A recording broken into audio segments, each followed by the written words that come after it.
Hello everyone, कैसे हो आप सब। एक बार पुनः स्वागत है आप सभी का हमारे अपने YouTube channel Shiv coaching classes पर। उम्मीद करते हैं आप सभी मस्त होंगे, बेहतर होंगे, आप सभी की पढ़ाई भी अच्छे से चल रही होगी। तो देखिए, आज की इस वीडियो में हम देखेंगे चैप्टर 2 यानी कि जो हमारा जीव जगत का वर्गीकरण है, इसके जितने भी मोस्ट इंपोर्टेंट ऑब्जेक्टिव क्वेश्चन है उसका सलूशन हम प्रश्न बैंक का देखने वाले हैं। तो सबसे पहले हम बात करते हैं। तो देखिए, चैप्टर 2 में आपके ऑब्जेक्टिव क्वेश्चन पूछे जाएंगे, मल्टीपल टाइप क्वेश्चन पूछे जाएंगे, यानी कि सही विकल्प वाले क्वेश्चन पूछे जाएंगे। तो चलिए, सबसे पहले यहाँ पे जो प्रश्न बैंक के कुछ सही विकल्प वाले जो प्रश्न दिए गए हैं, इसका सबसे पहले हम सॉल्व करते हैं। सबसे पहला क्वेश्चन क्या दिया गया है, देखिए कि प्रोटिस्टा शब्द जो है, प्रोटिस्टा शब्द का प्रयोग सबसे पहले किसने किया। प्रोटिस्टा शब्द का प्रयोग सबसे पहले किस वैज्ञानिक ने किया। तो प्रोटिस्टा शब्द का प्रयोग आपको याद रखना है कि प्रोटिस्टा शब्द का प्रयोग करने वाले प्रथम वैज्ञानिक कौन थे, अर्नेस्ट हीकल। तो सबसे पहले हीकल ने क्या किया था, प्रोटिस्टा शब्द का प्रयोग किया था। तो यह चीज आपको ध्यान में रखनी है। चलिए, अगला क्वेश्चन है, डाइनर द्वारा सन 1971 में किसकी खोज की गई थी। तो डाइनर नामक जो साइंटिस्ट हैं, इन्होंने 1971 में वायराइड की खोज की थी। किसकी खोज की थी, वायराइड की खोज की थी। चलिए, अगला क्वेश्चन है हमारा कि वर्गिकी का पितामह किसे कहा जाता है। मतलब वर्गिकी का जो ग्रैंडफादर है किसे कहा जाता है। तो आपको याद रखना है किसे कहा जाता है। तो वर्गिकी का जो पिता है किसे कहा जाता है, कैरोलस लिनियस को कहा जाता है। यह चीज आपको याद रखना है, ठीक। कैरोलस लिनियस को वर्गिकी का पितामह कहा जाता है। चलिए, अगला क्वेश्चन है हमारा, अगला क्वेश्चन क्या है, देखिए अगला क्वेश्चन है 5 जगत वर्गीकरण में विषाणु को किस जगत में वर्गीकृत किया गया है। देखिए, ये इंटरेस्टिंग क्वेश्चन है। क्वेश्चन को थोड़ा सा घुमाया गया है। मतलब क्वेश्चन काफी इजी है, पर थोड़ा बहुत हो सकता है आपको ऐसा लगे कि थोड़ा क्वेश्चन घुमा के दिया गया है। तो क्वेश्चन जो है काफी आसान है। 5 जगत वर्गीकरण में विषाणु को कहां स्थान दिया गया है। तो सीधी सी बात है, देखिए जो 5 जगत वर्गीकरण है जिसको R.H. व्हिटेकर ने दिया था, तो R.H. व्हिटेकर का जो वर्गीकरण आया था, इसमें उन्होंने वायरस को यानी कि विषाणुओं को कहीं पर भी स्थान नहीं दिया था। तो आपको याद रखना है, यहां पे ऑप्शन दिया गया है मोनेरा जगत, प्रोटिस्टा जगत, जीवाणु जगत और किसी जगत में नहीं। तो आपको याद रखना है कि किसी भी जगत में नहीं रखा है R.H. व्हिटेकर ने 5 जगत वर्गीकरण में। चलिए, अगला क्वेश्चन है, निम्नलिखित में से जीवाणु जनित रोग कौन सा है। तो आपको बताना है, पहला दिया गया हैजा रोग। हैजा रोग तो हमको पता है जीवाणुओं के कारण होता है, विब्रियो कालेरी नामक बैक्टीरिया के कारण होने वाला रोग है। इसके अलावा टाइफाइड रोग भी साल्मोनेला टाइफी नामक बैक्टीरिया के कारण होने वाला रोग है। वहीं इसके अलावा गोनेरिया रोग जो है, यह निसेरिया गोनेरी नामक बैक्टीरिया के कारण ही होता है। तो कुल मिलाकर के यहाँ पे उपरोक्त सभी हो जाएगा, क्योंकि यहाँ पे तीनों जीवाणु जनित रोग हैं, ठीक। तो आपका ऑप्शन नंबर 4 जो है करेक्ट हो जाएगा। अगला क्वेश्चन है, 5 जगत वर्गीकरण में एक कोशिकीय यूकैरियोटिक जीवों को किस समूह में रखा गया है। तो जो 5 जगत वर्गीकरण है, इसमें एक कोशिकीय और यूकैरियोटिक जीवों को किस जगत में रखा गया है। तो आपको याद रखना है, मोनेरा जगत में। किसमें रखा गया है, सॉरी यहां पे दिया गया है एक कोशिकीय यूकैरियोटिक। तो अगर आपसे पूछे एक कोशिकीय प्रोकैरियोटिक, तो उनको तो रखा गया है मोनेरा जगत में।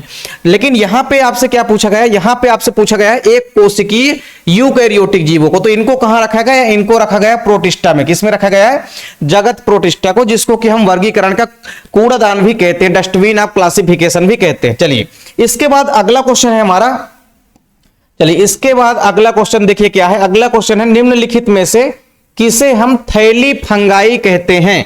तो थैली फंगाई किसे कहा जाता है भैया। तो आपको याद रखना है, एस्कोमाइसिटीज को। किसको कहा जाता है, एस्कोमाइसिटीज को थैलस रूपी फंगाई कहा जाता है। चलिए, अगला क्वेश्चन इंपॉर्टेंट है। दलदली पौधों की जो जड़ी होती है, इनकी जड़ों की ग्रंथियों में पाए जाने वाले जो जीवाणु होते हैं उसका नाम लिखना है, और जो नाइट्रोजन स्थिरीकरण में भी भाग लेता है, यानी एक ऐसे नाइट्रोजन स्थिरीकारक बैक्टीरिया का नाम लिखना है जो कि कहां पाया जाता है, दलदली पौधों की जड़ों की ग्रंथियों में पाया जाता है। जैसे दाल कुल की जो जड़ें होती है, उनमें उनकी जो जड़ों में विशेष प्रकार का एक बैक्टीरिया पाया जाता है जिसका नाम है राइजोबियम। और ये राइजोबियम क्या करता है, नाइट्रोजन फिक्सेशन का काम करता है और भूमि की उर्वरा शक्ति को भी बढ़ाने का काम करता है।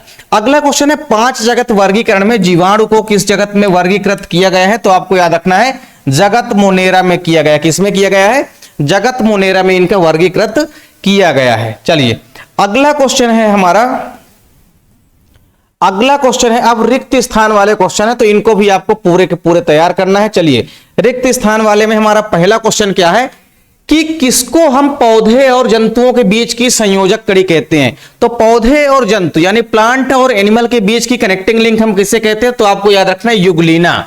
युगलीना एक ऐसा एनिमल है जिसके अंदर आपको प्लांट के भी लक्षण दिखाई देते हैं कि इसके अंदर क्लोरोफिल भी प्रेजेंट होता है और इसके अंदर एनिमल्स के लक्षण भी होते हैं कि कशाभिका या फ्लैजिला भी इसके अंदर प्रेजेंट होती है। तो युगलीना को हम पादप और जंतु के बीच की कड़ी कहते हैं, संयोजक कड़ी कहते हैं। अगला क्वेश्चन है, कवक तंतु के जाल को और किस नाम से भी जाना जाता है? तो कवक तंतु का जो जाल होता है इसको हम माइसीलियम भी कहते हैं। इसको हम क्या कहते हैं? इसको हम माइसीलियम के नाम से भी जानते हैं। माइसीलियम लिख लेना है आपको, माइसीलियम। तो कवक तंतु का जो जाल है इसको हम माइसीलियम के नाम से भी जानते हैं। ठीक, अगला फिर देखिए यहां पे पैरामीशियम को इस बिंदी बिंदी नाम से भी जाना जाता है। मतलब पैरामीशियम को और किस नाम से जाना जाता है? तो पैरामीशियम की स्ट्रक्चर आप देखेंगे तो स्लीपर के समान, चप्पल के समान इसकी स्ट्रक्चर दिखाई देती है, इसीलिए इसे हम क्या कहते हैं? इसीलिए हम पैरामीशियम को स्लीपर एनिमलक्यूल कहते हैं। क्या कहते हैं इसे हम स्लीपर एनिमलक्यूल कहते हैं। स्लीपर एनिमलक्यूल। तो ये आपको याद रखना है, स्लीपर एनिमलक्यूल कहते हैं हम किसको? पैरामीशियम को। ठीक, तो ये चीज आपको ध्यान में रखना है, स्लीपर एनिमलक्यूल। ठीक, चलिए अगला क्वेश्चन है, 5 जगत वर्गीकरण किस वैज्ञानिक द्वारा दिया गया? तो आपको याद रखना है R.H. व्हिटेकर। किसके द्वारा दिया गया था? तो आपको याद रखना है R.H. व्हिटेकर। R.H. व्हिटेकर के द्वारा जो है ये वर्गीकरण दिया गया है, 5 जगत वर्गीकरण यानी कि 5 किंगडम क्लासिफिकेशन। अगला क्वेश्चन है, किसको हम अपूर्ण कवक कहते हैं? तो अपूर्ण कवक किसको कहा जाता है? तो आपको याद रखना ड्यूटेरोमाइसिटीज। कवक को कई सारे वर्गों में बांटा गया, जैसे एस्कोमाइसिटीज हो गया, ड्यूटेरोमाइसिटीज हो गया, मायोमाइसिटीज हो गया। तो इस प्रकार से जो ड्यूटेरोमाइसिटीज है, ड्यूटेरोमाइसिटीज आपको याद रखना है ड्यूटेरोमाइसिटीज। तो ड्यूटेरोमाइसिटीज जो वर्ग है इनको हम अपूर्ण कवक कहते हैं, ड्यूटेरोमाइसिटीज। ठीक है, तो ये आपको याद रखना है। अगला क्वेश्चन है कि व्हिटेकर ने अपने वर्गीकरण में किसको सम्मिलित नहीं किया है? तो R.H. व्हिटेकर ने अपने वर्गीकरण में आपको याद रखना है वायरस को किसी प्रकार से वायरस को शामिल नहीं किया है। तो ये राइट आंसर आपका हो जाएगा।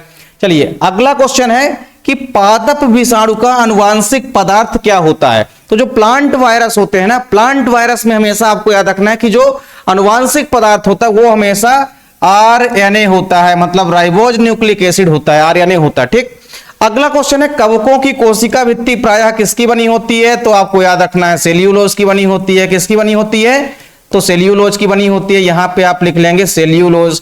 और सेल्यूलोज क्या होता है? तो एक विशेष प्रकार का कार्बोहाइड्रेट होता है, यानी कार्बोहाइड्रेट में भी ये पॉलीसेकेराइड होता है। ठीक है, तो आपको याद रखना है कार्बोहाइड्रेट आप पढ़ेंगे चैप्टर 9 में, तो उसमें जैव अणु में आप बायोमॉलिक्यूल में पढ़ेंगे कि पॉलीसेकेराइड के एग्जाम्पल में आता है सेल्यूलोज। ठीक, तो सेल्यूलोज की कोशिका भित्ति बनी होती है किसकी? कवकों की।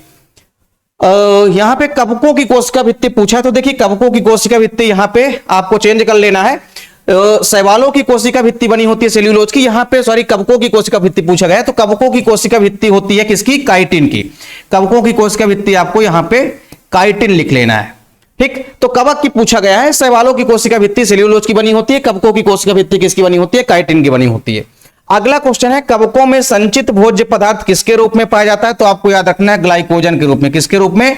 ग्लाइकोजन के रूप में। कभी कभी तेल की बूंदों के रूप में भी आप देखेंगे कि कवकों में संचित भोज्य पदार्थ जो इकट्ठा होता है, लेकिन मोस्टली जो है ग्लाइकोजन के रूप में ही इकट्ठा होता है। अगला क्वेश्चन है सेम वही है, कवकों की कोशिका भित्ति किसकी बनी होती है? तो वही काइटिन लिख लेना है आपको। तो ये सारे के सारे जो भी इंपॉर्टेंट क्वेश्चन हमने आपको चैप्टर 2 के कवर कराए हैं, उम्मीद करता हूं आपको समझ में आ गए होंगे।